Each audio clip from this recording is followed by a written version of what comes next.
And a happy Thursday evening to one and all. Welcome to episode 5 of the Confessions of a Not So Dangerous Mind podcast. In this episode, I'm going to talk about what is commonly called my fitness journey. I have to go back a long way, so I hope you'll bear with me. But I do feel this is a story worth telling because it is universal to so many people who maybe struggled with their weight as a child, as an adult, or it's an ongoing struggle. And in this instance, the phrase "the struggle is real" is legit. In my own case, I was very active as a child, had the opportunity to play a lot of different sports growing up. Of course, I kind of grew up in a bowling alley. My dad's dad owned Woodmere Bowling Lanes and Backstage in Woodmere, New York. That's Long Island's South Shore, about as far west as you can go before you hit like Cambria Heights and other parts of Queens. But I played baseball. I played soccer. Soccer was big in Massapequa. Massapequa Soccer Club. I had a jacket. Ooh, I'm so cool. I'm wearing a Massapequa Soccer Club jacket. But baseball, played basketball. Didn't really play football, just, on the playground. I never officially, in a league, played football. But I played tennis. I was just very active. I used to play, like, deck hockey, stuff like that. And I was good at ping pong. Whatever sport I tried, I was good at. And I was very active as a kid, even though I always ate a lot. What I found as a Jewish kid growing up is that if you are thin and eat a lot, they call you a fresser. It's Yiddish it's the nicest way of saying that a little boy or a little girl is a pig. The nicest possible way to say it. It was always said with a glint in the eye. Jeremy's such a fresser. He's such a little fresser. When you're skinny, when you're lean and mean, it's a good thing. If you're a kid who's a little overweight, not so much. So as I say, I was very active. And then at a certain time in my younger life, I stopped playing tennis. I stopped playing baseball. I still bowled, but I didn't play those sports at the same frequency. And I was, cliche city, I was depressed. I was clinically depressed in my very early teens, and probably even by the time I was 11. It wasn't officially diagnosed until I was in 7th grade, which would have been, 12 going on 13. It would have been that year, the year of my bar mitzvah. So my physical condition, even as I, grew, ended up being just a shade under 6'2", but my physical condition deteriorated.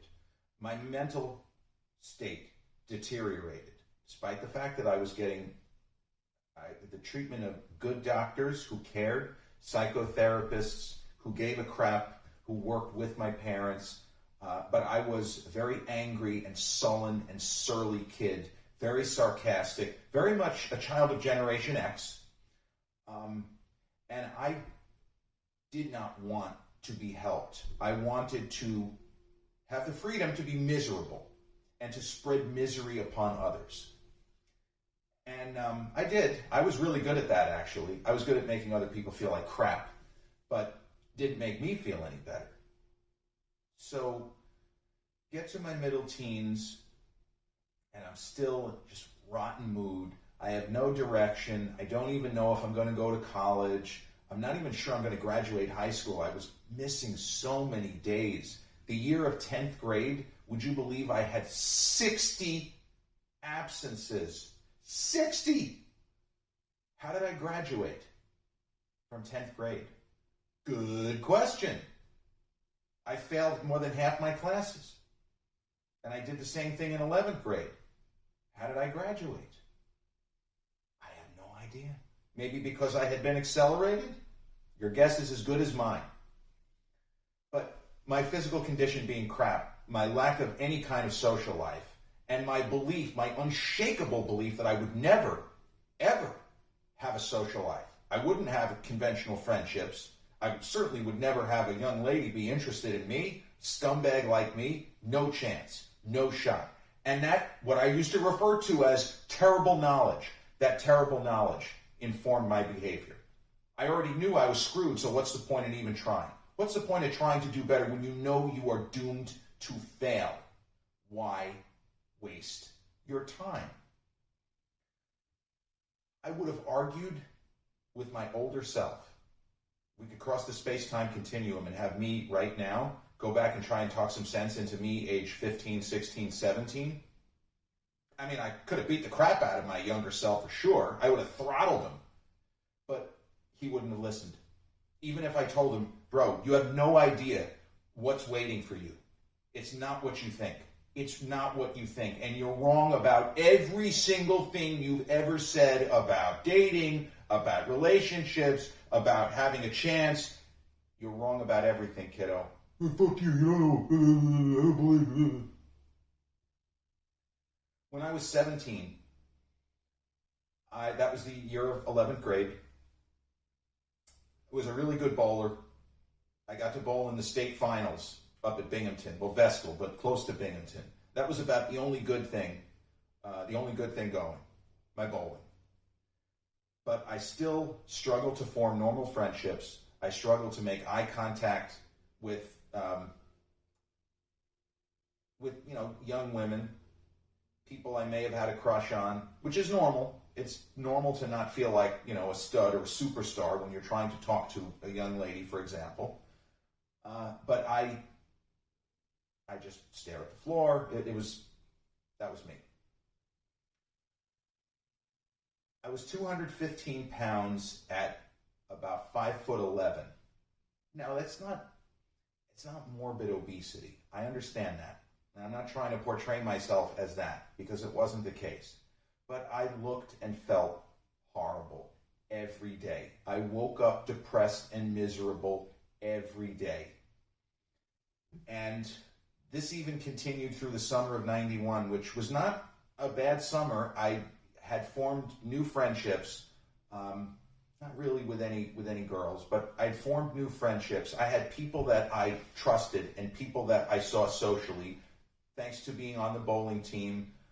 John McHugh, the Steenkamp twins, Rick Wolf, people that were real, true friends. So at least there was that. I was making incremental progress, that I had people that, you call up on a rotary phone in your house and say, hey, you want to go bowling tonight? Yeah, great idea. Let's meet at 300 Bowl at 5 o'clock. Stuff like that was great, which I really look forward to. I hadn't even had that a few years prior, 1 year prior. I started my senior year of high school, still not in a good frame of mind, still flunking too many classes, still feeling like crap, and feeling powerless. Powerless.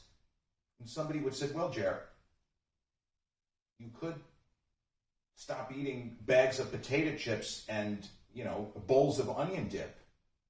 Maybe that would help. It won't matter. You know what you're talking about. Fuck you.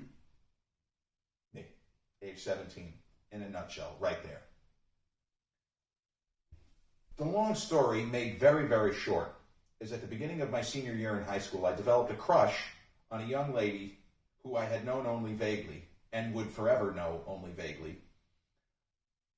But that crush motivated me to action. And it's the strangest thing sometimes that motivate us to action, right? We don't always see them coming. Sometimes it's obvious. Sometimes the aha moment is what you expect. But other times it's as simple as a crush. Like the song by, who was that? I don't even remember. It's Just a Little Crush. That was in the mid-90s. But in this case, it was just a little crush. And suddenly I was willing to try something else. Maybe we won't have 2 bags of Ruffles and a pint of sour cream mixed with 2 bags of Lipton onion soup. Think about how lame that is. But for me, that was my jam. Lipton onion soup stirred into sour cream and Ruffles. But I digress. I had a purpose. I had a reason. And that was, if I am fitter, maybe I have a chance. Maybe it's possible that a young lady would take a shine to me if I were thinner. It's kind of a horrifying concept, isn't it? But that's what I believed. I wasn't thinking of the other stuff like, well, maybe if you stop being such an asshole, maybe if you were a nicer person, maybe if you stop being sarcastic and responding to everyone with nothing but unrelenting, grim sarcasm, maybe if you were just a mensch, to use another Yiddish word. But all I was focused on, let's see if we can lose weight and go from there, which actually is okay. From the perspective of trying to make changes, it's okay to start somewhere. So at least I had that correct. Everything else was bad, but the idea of believing that, well, if I change my diet, I might experience changes. That was something. It seemed so obvious, but it wasn't so obvious. Not to me. Not to 17-year-old me. So I didn't go on a regular, I didn't go on Diet Center or Weight Watchers. Not that there's anything wrong with that, but I just started portion control without, any help from the internet, which really wasn't there. I knew enough already to understand that, okay, if I stop eating potato chips and onion dip, if I start eating real food, fruit, vegetables, in normal quantities, let's just see what happens. I said, I'll give myself 2 weeks. You can do it, and let's just see what happens. Well, not surprisingly, because I did not at the time have a thyroid condition. From late September of 1991 until Thanksgiving, I went from 215 pounds to somewhere between 175 and 180. So you're talking about roughly a 40-pound loss, while I grew another inch. People who had seen me for the Jewish holidays, the Rosh Hashanah and Yom Kippur, family that had seen me at those holidays in September, still at my puffy best or worst, when I showed up at Thanksgiving, were gobsmacked. Again, nobody's posting on social media in 1991. There's family saw you when they saw you. You weren't keeping up on Twitter. It was, do you see the person, do you not see the person? It's not like we're taking Polaroids and sending them to family members. So the level of shock that they felt was real. So from there, I had started working out. I had a membership to Lucille Roberts, but it wasn't until the following year that I really started to try and get serious. And of course, as you all know, I shouldn't say you all know, many of you know, the key thing for me was joining Bev's Gym incredibly now, more than 30 and a half years ago. I first went there in January of 1993. Well, I lived in Woodbury at the time. It was just, if you want to call it luck, it was luck that I lived in Woodbury, and because I knew who Bev Francis was. I had watched Pumping Iron 2, The Women on Cinemax years prior. So I knew the name, and I had read a couple of muscle magazines. And when I found out, wow, the gym is like 3 miles away, this is unbelievable, well, of course I was going to join. So a huge part of my fitness journey belongs to Bev Francis Powerhouse Gym, which, as I say, I began going, I was still a teenager, 1993. And in the early days, I didn't really know what I was doing, but I was a quick study, and I read an awful lot about what worked for people of certain bone structures and the difference between genetic potential and drug use, and what's the best that a natural athlete with 6.5-inch wrists, all of these things I committed to memory. And I was fortunate in that I had a lot of different sources of information that I absorbed and processed and synthesized and utilized. I did not go the conventional route of, the old Arnold, not to take shots at Arnold, but the Arnold routine from the 70s, 6 days a week, twice a day, doing, 100 sets a time. Not going to work for the average person who does not have or did not have his robust genetics and, whatever pharmaceuticals he happened to be taking at the time. So for me, the key was that I learned to train intensely, briefly, and I didn't do any cardio in what you would call my building phase. Because when I was down to like 165 pounds, I was pretty scrawny. Again, relatively speaking, from a bone structure perspective, my leanest weight, I was never 145, because we know people, and I know people who are the same height as me and were 20 pounds lighter, even at the quote-unquote same roughly the same body fat level. But I started focusing on the power lifts at the expense of everything else, and that was the key for me, just as far as putting on enough muscle where people could say, okay, well, this guy at least looks like an athlete. Because what I've learned is that if you're not taking anabolics, if you don't have really good genetics, in regular clothes, it's unlikely that you're going to look super duper impressive. But that's something that I let go of. When I was in my early 20s and I was starting to, do deadlifts with 400 plus pounds, and then later, was closing in on 450, 500, my general look didn't change that much. And as a very young person, that bothered me, because I kept thinking I was doing something wrong. I said, damn, because I actually thought, well, number one, I thought that if I could bench 300, squat 400, and deadlift 500, I thought I would be a lot more physically impressive than I actually was. I thought that I was going to be over 200 pounds at single digits body fat. Didn't work out that way. And I didn't suddenly become a lady killer because I had a better physique. That's a story for another podcast. Because the mental side, the psychology of interacting with others, it's not as simple as looking good. It helps. I have certainly found as an older person, it helps. But I had to get my mind right in other ways than just, okay, he looks better than he used to. Because you can look great, but if you meet, for example, a young lady and you spend 5 minutes staring at the floor, she's probably not going to be that interested in you. So over the years, I went through different sort of training modes, different ideas, bulking and cutting, and then I kind of settled at a certain point in my late 20s into a routine where it was training as hard as possible, but the realization that I was never going to be 215 pounds at 8% body fat. And I was okay with it. It was fine. As a younger person, I was not okay with it. But as I got to my early 30s, I said, it's okay. Because you're doing your thing for yourself, and you need to not worry about whether or not another person even knows that you work out. This was something that also preoccupied me. So my head was just not in the right spot. Even as I improved myself physically and was able to form real friendships, as I said earlier, I got better at that.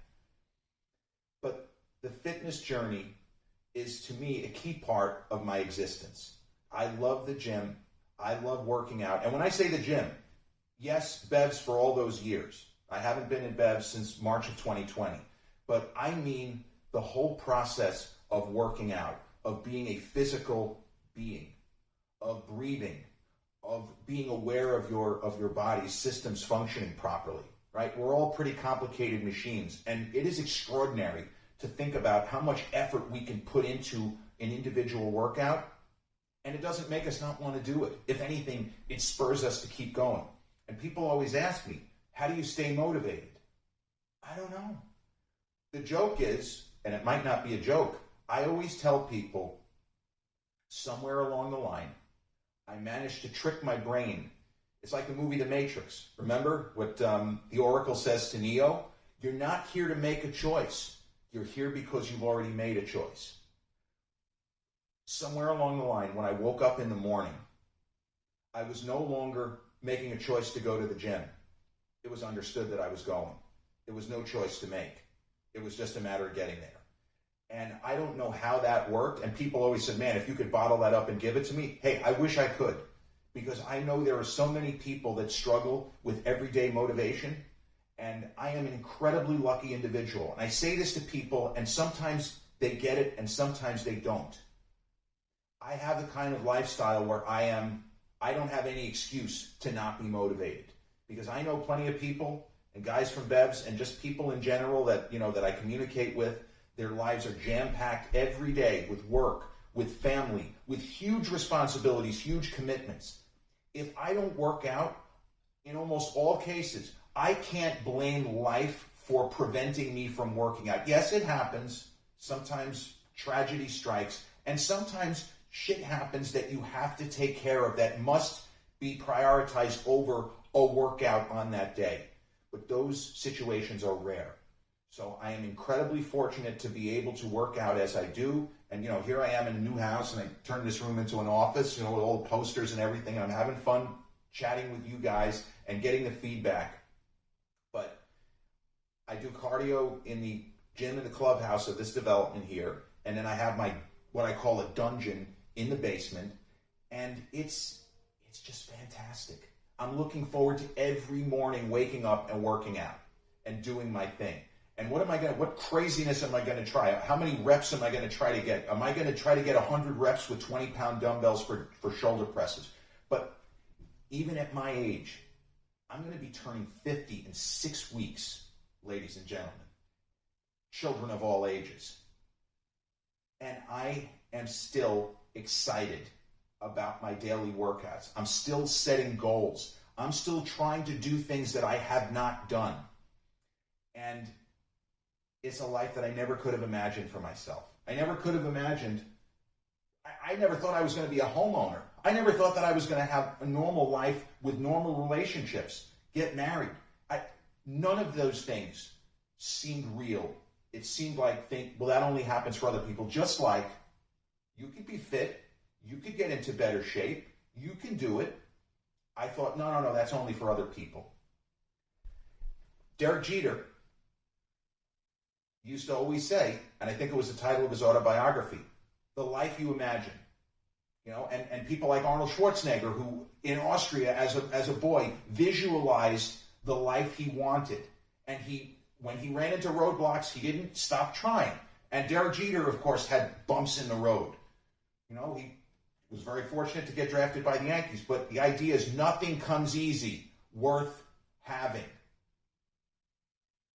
And it's something that I didn't know, and then I did. And now I embrace that. Embrace the grind, embrace the struggle. And if you can somehow play a little Jedi mind trick on yourself, to where you're not making a choice to work out, you already know that it's going to happen. That's not really advice. Maybe that's just dumb luck too. And I have enough time to work out where I don't have to stress over my diet or deal with, normal person things from that regard. I'm just really, really lucky. But my fitness journey is of somebody who was overweight, had a terrible attitude for huge chunks of his younger life. And hey, I still struggle. I still get down on myself. The way that I explain it to people is I have infinite patience for others. I don't have that much patience for myself. And I still struggle with that, as old as I am. Richard Nixon was still president when I was born. He resigned a few weeks later. The joke was, he saw you come and he ran. But, I've been around a long time. December 29, 1973. That's going to be a 50-year anniversary soon. And I'm grateful every day that I was exposed to physical fitness as a younger person who, as I say, had been active and then stopped being active. But the best thing I ever did was decide that I was going to try to improve myself, that I was not going to continue to assume that such things weren't possible, because I then proved that they were. And for anyone out there who is having crisis of conscience, crisis of confidence, and wondering why they're not motivated, just know it's completely normal. And it is possible to have a mindset shift to where you stop having these huge pockets of not being motivated. Because I can tell you, I have gone through some really heavy stuff, some real serious ups and downs, even in the last 6-7 years. It never stopped me from wanting to go to the gym. As depressed as I may have been, as downtrodden, as kicked in the head, kicked in the balls, as beaten down by life as I was at various points, I still wanted to work out. That's what I hope, because we're all going to go through trials and tribulations. We're all going to have down days, down weeks, down months, down years, where everything seems to go against us. The workout is the one thing we can always control. And to get to that level up here where you feel like this I can control and this I will control. I am not going to let these 10 other things which are wearing me out, making me feel like less than what I know I am. I'm not going to let them make me less than I can be physically in this moment, this week, this month. I'm not going to quit. I'm just going to keep trying to move forward. And eventually, there'll be sunlight. It won't always be darkness. That's another thing that I found. It won't always be darkness. You just have to keep your head above water till the sun comes out.